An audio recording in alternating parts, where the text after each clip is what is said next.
Hi, and welcome to my YouTube channel. Today we're going to talk about an exciting topic in Buddhism: reincarnation and karma, or sometimes, as the Buddhists more often call it, rebirth. So this is the fourth edition in this series on Buddhism. So if you'd like to listen to the first three videos, you could find them on YouTube on my Buddhism playlist, Becoming Nobody, Alex Momsilovich. So Buddhism does have a strong emphasis on reincarnation and doctrines about reincarnation and karma. So it's very important to understand them in order to understand the root of Buddhist philosophy. So before we get into the discussion, I'm just going to read a couple of quotations on the subject. The first two quotations I'm going to read are from the Buddha himself. So the Buddha that we talk about in the first video, Siddhartha Gautama, the one who laid out the Noble Eightfold Path and the one who spoke the Four Noble Truths. This is pertaining to him. It says, during the first watch of the night, he had a vision of all his past lives, recollecting his place of birth, name, caste, and even the food he had eaten. During the second watch of the night, he saw how beings rise and fall through the cycle of rebirth as a consequence of their past deeds. The next quote is by the Buddha himself. He said, if you take the distance that an oxen can walk in a day, which is about 6 miles, and you take a mountain of that length, width, and height, so a mountain 6 miles high, 6 miles wide, and 6 miles thick, and every 100 years a bird flies by with a velvet scarf in its beak, and it scrapes it over the mountain. Basically would do nothing. The amount of time it would take for that bird flying by once every 100 years and scraping the mountain with a scarf in its beak to wear away the entire mountain, that's how long you've been doing this. That's how long you've been taking rebirth. Those are two quotes. The third quote I want to read is Krishna, the avatar Krishna, speaking in the Bhagavad Gita. He says, death is certain for one who has been born, and rebirth is inevitable for one who has died. Therefore, you should not lament over the inevitable. So what do these mean? What is reincarnation? What is karma? So there's a lot of, I wouldn't say misconceptions, but there's a lot of people that have strange views about it, or people who do believe in reincarnation but are very worried about who they were in their last birth. Were they somebody famous or prominent, or what they were? And that kind of stuff isn't very so much relevant. I'm going to delve into and explain to you here. So the idea of reincarnation is in many spiritual and religious traditions, and I've done videos on it before, which you can find on my channel. But the essence of the subject is this. Reincarnation is that your soul, or in Buddhism, since they don't believe in the soul word per se, this consciousness continues to take birth after birth after birth in different forms and on different planes of consciousness. So it starts off as undifferentiated awareness, as God resting in itself, as unmanifested. You could think of this as the universe before the Big Bang, as nothing. And in order to experience itself as separate, it goes off into all these separate entities, including me and including you. And so in this vast amount of births we take, so the Buddha's seen his last 99,000 incarnations, and he said that was just a drop in the bucket of what we've lived. So and you got to think about, like, since the creation of the universe, how much time that is, billions of years. So you continually take birth in different forms according to your karma. So what does that mean? So it means, first of all, that you could take birth as mineral, because everything's alive, as rocks, as plants, as insects, as animals, as angels, as demons, as other forms of entities, what we would call alien type entities, gods and goddesses from other places in the universe and other planes of reality that we can't see with our senses, what would be called ghosts, or in Buddhism it's called pratans. So you can take birth in as human beings. You can take birth in all these different realms. And how do we just get to pick that? Do we just pick where we want to go? Because if you follow a lot of the reincarnation groups on Facebook and stuff, they're pretty convinced. Well, Buddhist philosophy and Hindu philosophy is a little different. So to understand how we take rebirth, we first have to understand what karma is.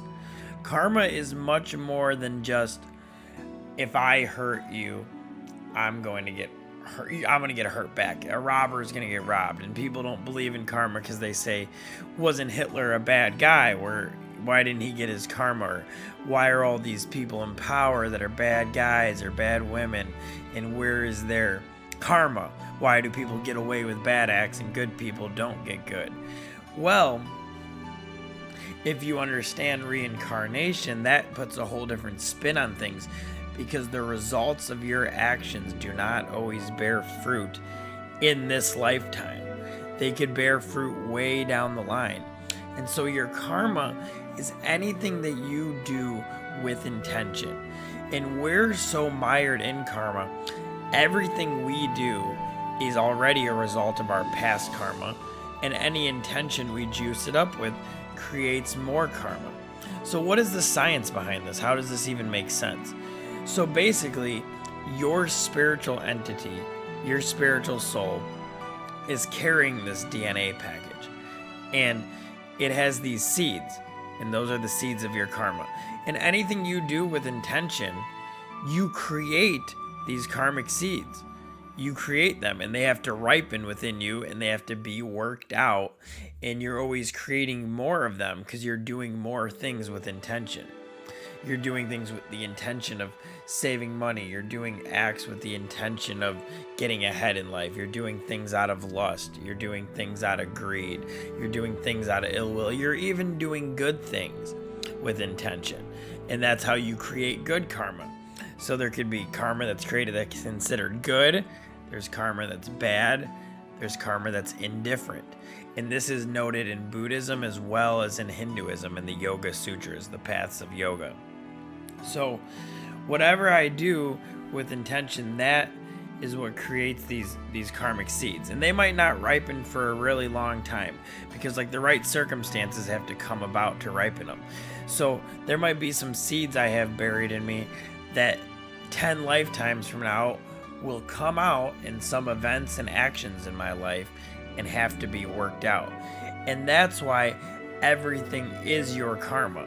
Everything that unfolds is your karmic predicament. It doesn't just happen by mistake. It's intertwined with everybody else's karma, and it's all working together to bring this to fruition. And that is what the yogis practice, is through meditation, is actually burning out their karma.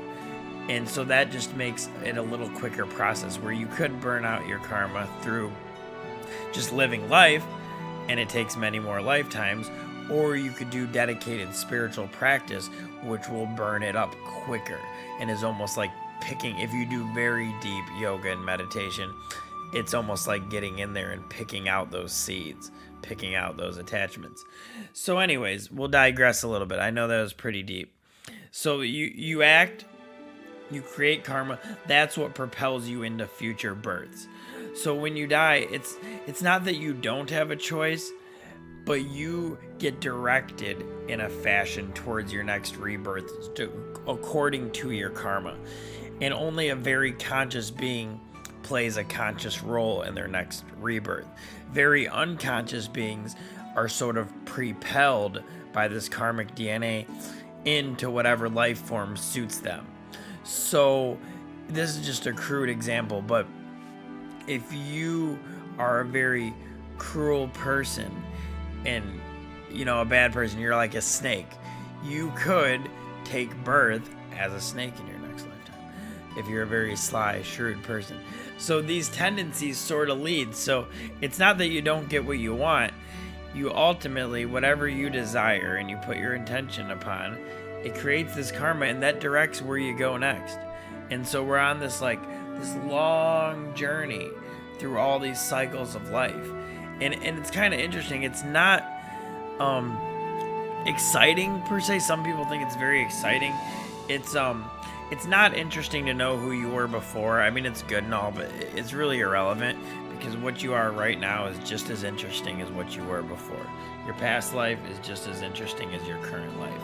So your karma, as far as trying to figure out who you were, if you're a king, or you've been everything, and you've been everybody, and you've been in relationships with everyone. And so the idea in Buddhism and in Hinduism isn't that, and in yoga, isn't that karma and reincarnation is something you want to keep going. It's actually, in Buddhism, it's called the wheel of repeated birth and death, the wheel of the Dharma, and it spins around and around, and beings continually come into existence, and beings continually die. And every day, innumerable beings enter death, and innumerable beings come into being. So it's actually a cycle that we'll talk about in further videos, but the idea is to eventually break the cycle by burning up the new karma, by not creating any new seeds, any new personal desires that have to be fulfilled. Because whatever you desire, you will get the suitable body to work out those desires. So the body, whatever body you have, an astral body, a human body, an animal body, is like a package that is being manifested by the soul or by the spark of consciousness to work out the karma.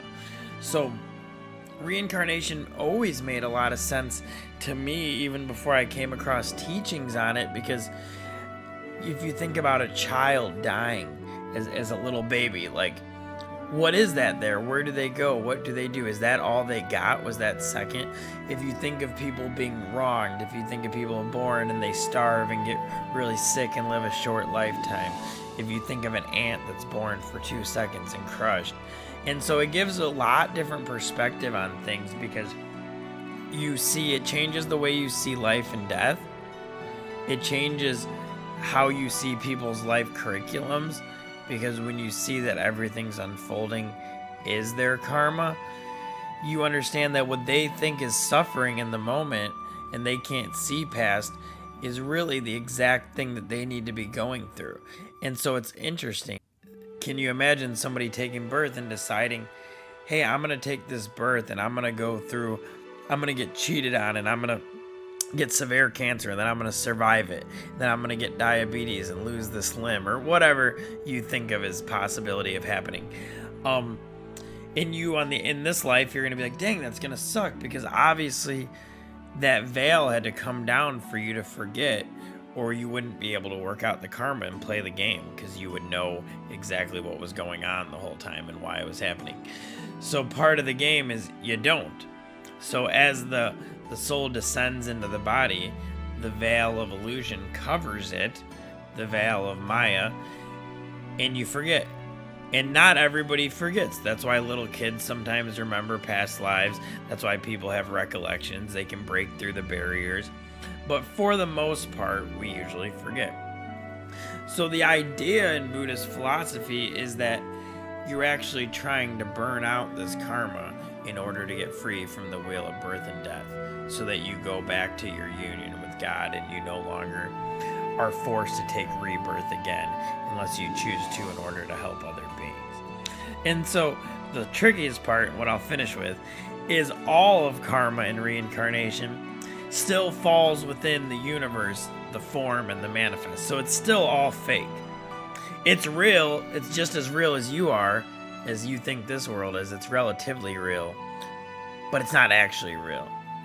It's still an illusion, because ultimately you're the self, the part of God unmanifest, the witness that never took birth, that never died, that never had any karma.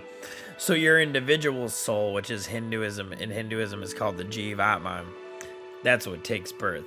But Para Atman, the Godhead in you, the purest and pure awareness inside of you, really is untouched by any of this. And it's all part of the illusion.